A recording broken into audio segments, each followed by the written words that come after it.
प्यारे दोस्तों, बहुत बहुत स्वागत है आपका अपने चैनल सावित्री साथ अकेडमी में। तो कई मित्रों के कमेंट थे कि मैम आप एक बार एमपीपीएससी का सिलेबस आप समझा दीजिए कि क्या सिलेबस है, क्या सिलेबस रहने वाला है।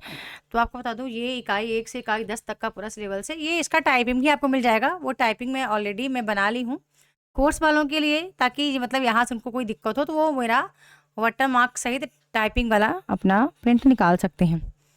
ठीक है। तो यहाँ पहला ही इकाई है हिंदी भाषा, उद्भव और विकास। उद्भव, विकास और स्वरूप। ध्यान दीजिएगा, नेट के सिलेबस से मिलता जुलता है, लेकिन सेम नेट के सिलेबस जैसा नहीं है। यहाँ पे टॉपिक कुछ अलग है और हर टॉपिक से प्रश्न आया है, हर यूनिट से, सॉरी, प्रत्येक यूनिट से लगभग ना कहीं कुछ टॉपिक छोड़ करके बाकी 150 प्रश्न में पूरे सिलेबस को कवर किया गया है। ठीक है। जब मैं आज इसके देखी थी पहले भी, लेकिन आज जब मैं सीरियस होकर देख रही थी तो वो टॉपिक में वहाँ लिखती भी जा रही थी कि कौन से यूनिट से कौन कितने प्रश्न बने हैं। ठीक है। तो पहला टॉपिक क्या है इसका? हिंदी भाषा का उद्भव एवं अपभ्रंश के क्षेत्रीय रूप। ठीक है। हिंदी भाषा का उद्भव और अपभ्रंश के क्षेत्रीय रूप। तो इसका पीडीएफ कैसे अभी दिखाती हूँ आपको, पीडीएफ भी कैसे बना, इसका आप कंटेंट कैसे बनाओगे। आप इन सब का एक शॉर्ट नोट्स जरूर बना के रखिएगा। ऐसा नहीं कि आप नेट वाला पढ़े हैं तो उसी के अनुसार आप पढ़ के चले जाएं। सबका अलग अलग नोट्स बनाइएगा। ठीक है। दूसरा है हिंदी प्रदेश उपभाषाएं तथा बोलियां, फिर विशेष रूप से अवधी, ब्रज, बघेली, मालवी, बुंदेली का परिचय, क्षेत्र एवं साहित्यिक योगदान। फिर अगला है खड़ी बोली का साहित्यिक स्वरूप एवं विकास। फिर इसके बाद अगला टॉपिक आता है कि सरस्वती तथा अन्य साहित्यिक पत्रिकाओं की भूमिका। ठीक है, ये भी आपके लिए इम्पोर्टेंट।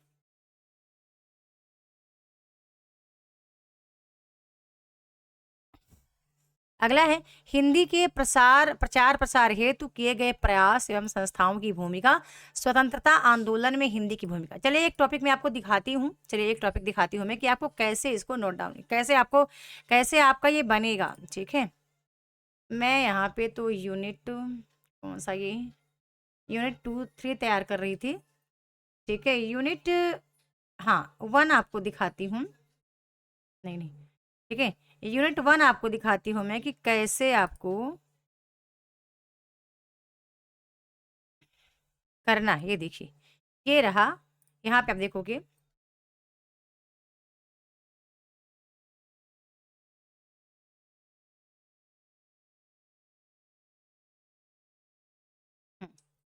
ये देखिए, ये वाला जो वहाँ पे टॉपिक था ना कि हिंदी भाषा के प्रसार प्रसार की भूमिका, ऐसा कुछ करके था ना। फिर स्वतंत्रता आंदोलन में हिंदी की भूमिका। तो इस तरह से आपको तैयार करना है, हिंदी भाषा के प्रसार प्रसार में कौन सी संस्थाएं काम करती हैं। और फिर ये इस तरह से आपको प्रॉपर तैयार करके रखना है। ठीक है। ये ये टॉपिक ऐसे रहेगा आपका, एक सिलेबस आपका इस तरह से तैयार होगा पूरा।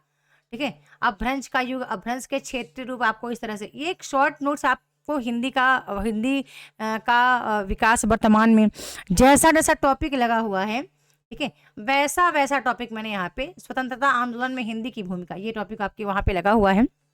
इकाई 1 में हिंदी के प्रसार प्रसार हेतु किए गए प्रयास और संस्थाएं, और स्वतंत्रता आंदोलन में हिंदी की भूमिका। तो क्या भूमिका रही है ये, फिर कौन कौन सी पत्रिकाएं काम करती है वो। ठीक है। खड़ी बोली का साहित्यिक स्वरूप और विकास, ये एकदम आपके जैसा जैसा आपके पीडीएफ में आपके लगा हुआ है टॉपिक, वैसा सेम मैंने यहाँ पे बनाया हुआ है। खड़ी बोली का वर्तमान स्वरूप। ठीक है। यही इस तरह से आपके वहाँ पे लगा हुआ है।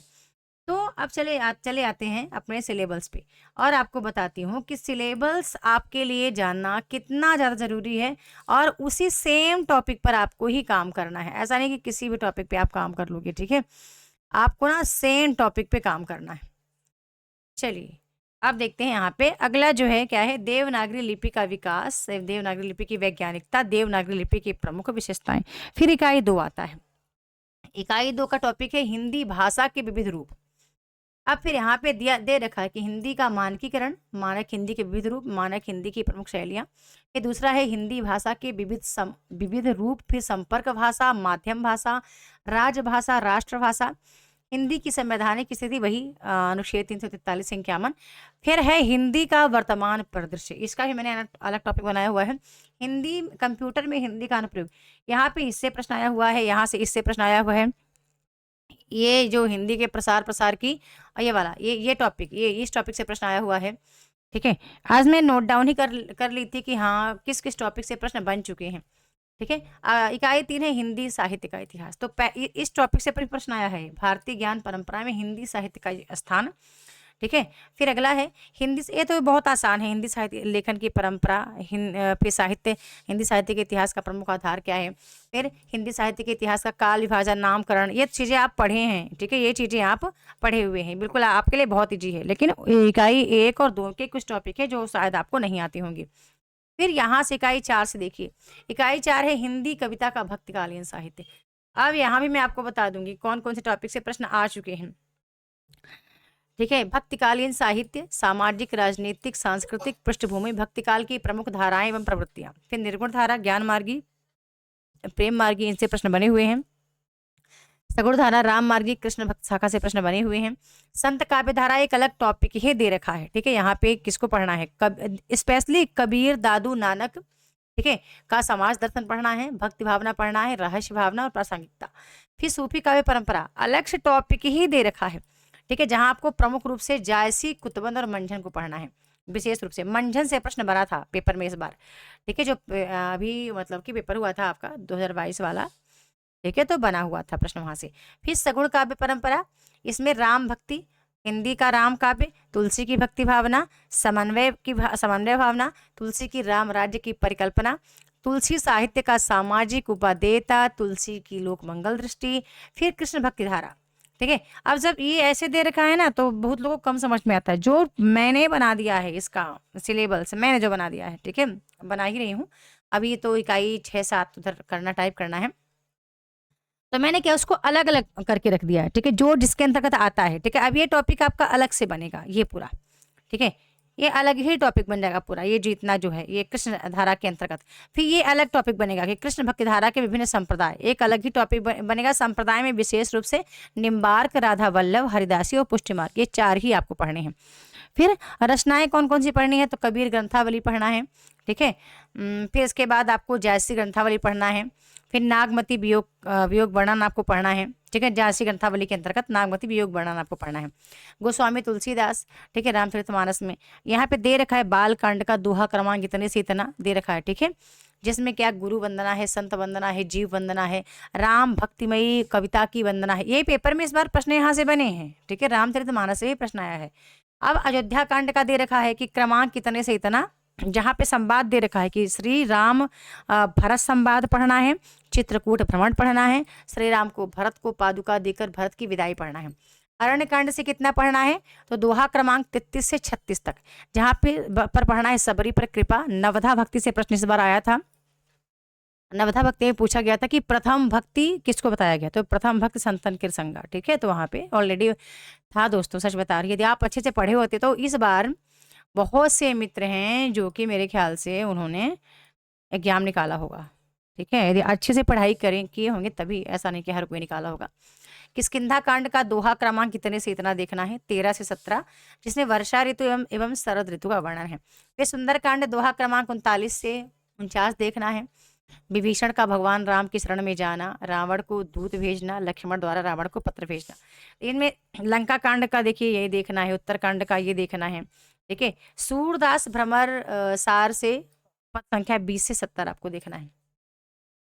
अब आगे चलते हैं, तो अगला टॉपिक आता है हमारा इकाई 5। इकाई 5 में टॉपिक है हिंदी कविता का रीतकालीन साहित्य। ठीक है, अब इसमें से क्या पढ़ना है, देखिए रीतकाल की सामाजिक राजनीतिक आर्थिक पृष्ठभूमि, ये सारे चीज आप कहाँ से कवर करोगे, 2 पुस्तकों से। एक तो आचार्य शुक्ल वाली पुस्तक का पढ़िएगा, दूसरा डॉक्टर नगेंद्र आप पढ़ लीजिएगा। ठीक है, वो वहां से मुझे अच्छा लगा बताने में। रीत शब्द की व्याख्या, रीतकाल की प्रवृत्तियां, रीतकाल का मुक्तक एवं प्रबंध काव्य। प्रश्न लगाने का जरूर प्रयास करिएगा। ठीक है, रीतबद्ध क्या है यहाँ पे, रीतबद्ध काव्य धारा की प्रमुख प्रवृत्तियां, फिर प्रमुख कवि। अब रीतबद्ध में प्रमुख कवियों का नाम दे रखा कि आपको केशव को पढ़ना है, चिंतामणि को पढ़ना है, पद्माकर को पढ़ना है, सेनापति को पढ़ना है।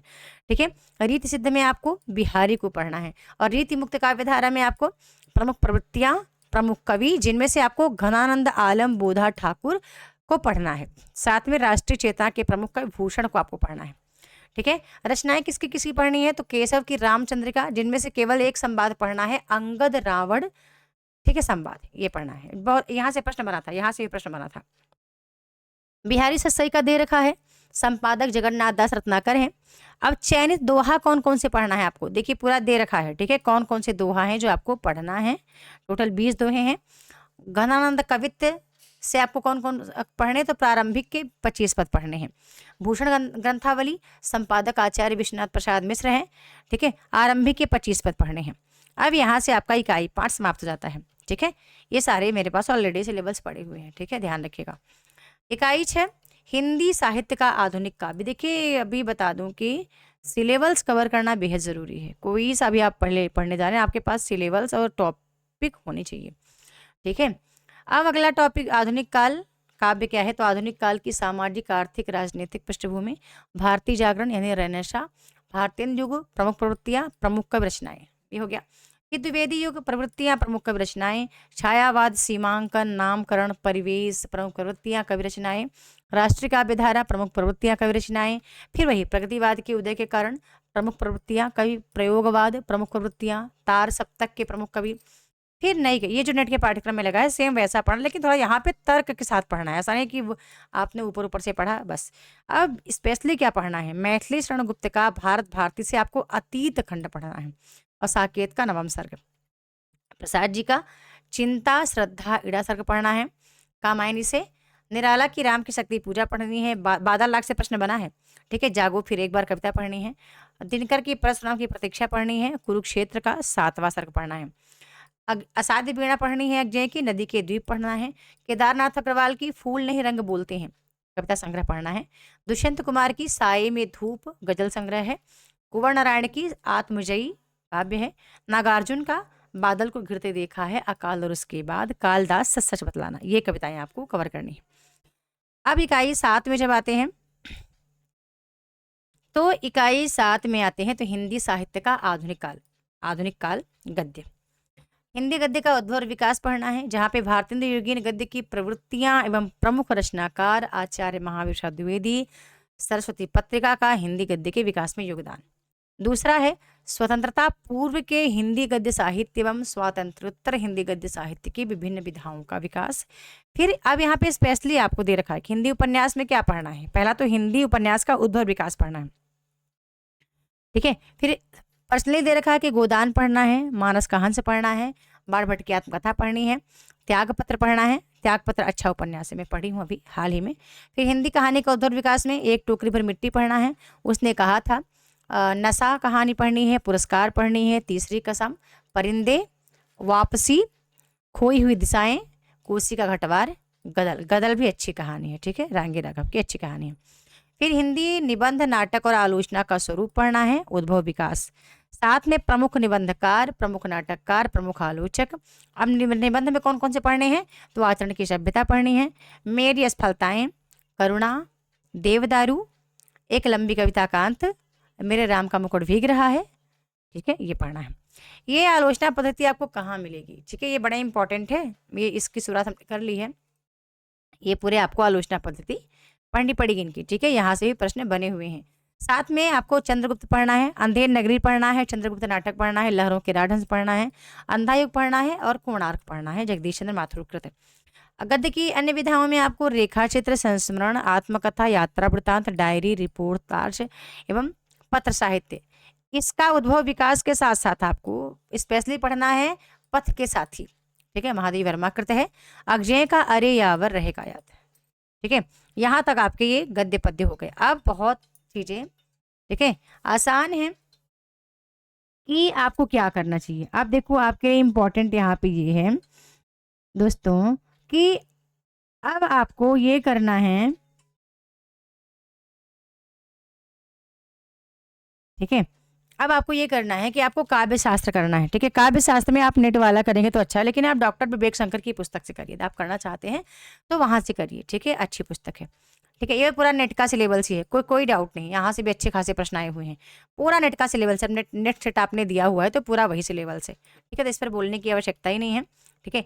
इकाई 9 से ही प्रश्न बने हैं, इकाई 9 इकाई 10 से भी प्रश्न बने हैं, ठीक है। मध्य प्रदेश का हिंदी साहित्य, जो MP वाले हैं ऑलरेडी उनको ये इनसे पता होगा। प्रमुख कवि मध्य प्रदेश के लगे हुए हैं, माखन लाल जी हैं, उनकी रचना कैदी कोकिला पढ़ना है।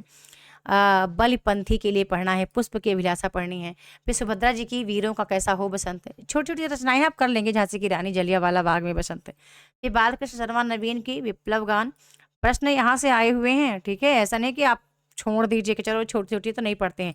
भवानी प्रसाद मिश्र से प्रश्न बना था, फिर यहाँ पे ये माखनलाल से प्रश्न बना था, मुक्ति बोध से प्रश्न बना है, ठीक है। तो ये जो यहाँ पे रचनाएं लगी हुई हैं छोटी छोटी, ये भी आपको देखना है, ये पूरा ये मध्य प्रदेश के ही साहित्यकार हैं। फिर शरद जोशी प्रतिनिधि व्यंग, रमेश चंद्र शाह का अकेला मेला डायरी पढ़नी है आपको, ठीक है। फिर मध्य प्रदेश की प्रमुख हिंदी सेवी संस्था, यहाँ से प्रश्न बना था आपके पेपर में, एमपीपीएससी असिस्टेंट प्रोफेसर के पेपर में यहाँ से प्रश्न बना है। मध्य प्रदेश साहित्य अकादमी, मध्य प्रदेश हिंदी ग्रंथ अकादमी, निराला सृजन पीठ, मुक्तिबोध सृजन पीठ, प्रेमचंद्र सृजन पीठ, तुलसी अकादमी, ठीक है।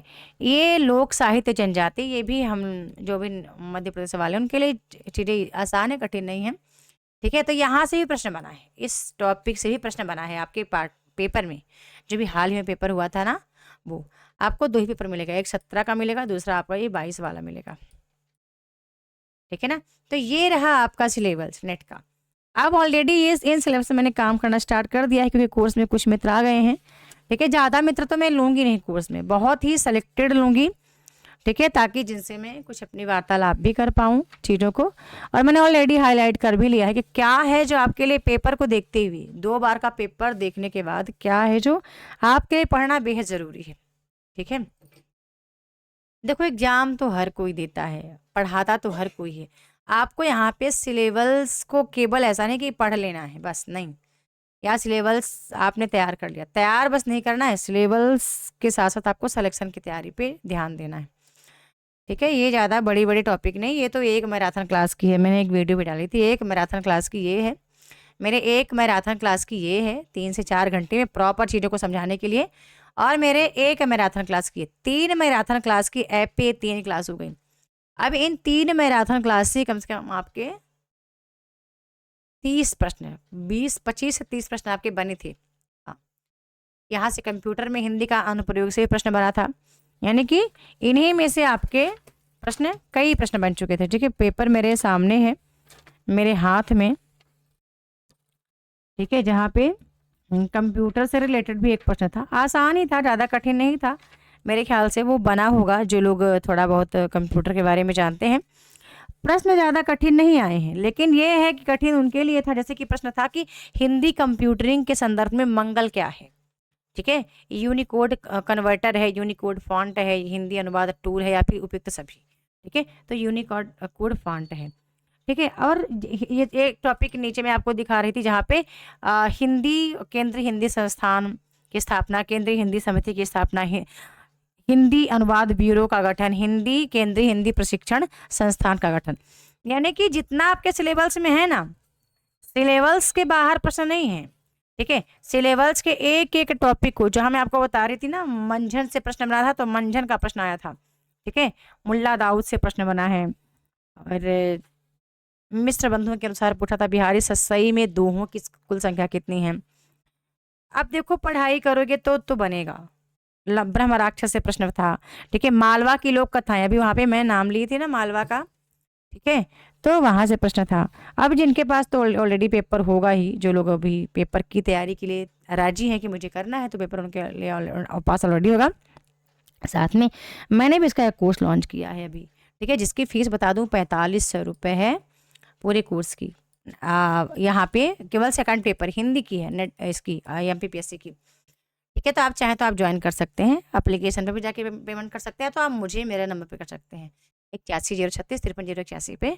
और ये मेरे लिए कठिन देखो नहीं है दोस्तों, ठीक है। अब तो मैं इस पर उतर ही आई हूँ, ऑलरेडी चीज़ें मेरी खूब मस्त तैयार है, ये चीज़ें मैं काफ़ी कितने साल से पढ़ा रही हूँ इन चीज़ों को, तो ठीक है। अब ये पूरा का पूरा नहीं पढ़ लेना है, ठीक है, जो बताऊंगी वही करना है, ऐसा नहीं कि अब आप पढ़ने बैठिए तो यही करते रह जाए, क्योंकि आपको 3 बार करना है, ठीक है। एक बार पढ़ना है, दूसरा रिवीजन, तीसरा रिवीजन, साथ में प्रश्नोत्तरी भी आपको लगाते जाना है, ठीक है। तो सिलेबस हाँ थोड़ा बड़ा है, 800 पूर्णांक कम नहीं होते, एक प्रश्न के 4 अंक हैं, ठीक है, एक प्रश्न आपके 4 नंबर का है, तो बहुत मायने रखता है एक एक प्रश्न आपके लिए, ठीक है। तैयारी को बहुत सूझबूझ से करना है, पूरे जो जैसे कि नाटक लगे हैं, चंद्रगुप्त, वहाँ से प्रश्न बने हैं, जो सिलेबस में लगे हैं ऑलरेडी वहाँ से प्रश्न बने हुए। ठीक है, सिलेबस के बाहर से प्रश्न कोई भी नहीं था। कबीर के बारे में पूछा है, जायसी के बारे में पूछा है। ठीक है, लोक कला जो से प्रश्न है, लोक एवं जनजाति कलाओं से प्रश्न है। तो सिलेबस से ही प्रश्न था। ठीक है, पेपर मेरे हाथ में है, दोनों पेपर ये हैं, दोनों पेपर मेरे हाथ में है। ठीक है, और अच्छे से तैयारी करोगे तो हो जाएगा। अभी 1 जून को पेपर, ज़्यादा आपके पास टाइम भी नहीं है।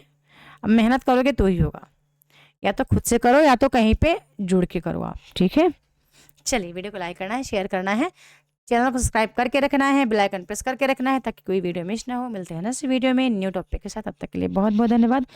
आप चाहे तो इच्छुक हैं नेट JRF के लिए तो भी आप मेरा एप्लीकेशन ज्वाइन करें गूगल प्ले स्टोर में जा करके, सावित्री साहित्य अकेडमी। और यदि आप BTET करना चाहते हैं, ठीक है, BET करना चाहते हैं, ठीक है, बिहार एलिजिबिलिटी टेस्ट, तो भी आप मेरा कोर्स ज्वाइन कर सकते हैं। फीस 4500 रुपये ही है दोस्तों। ठीक है, 4500 रुपये फीस है। धन्यवाद।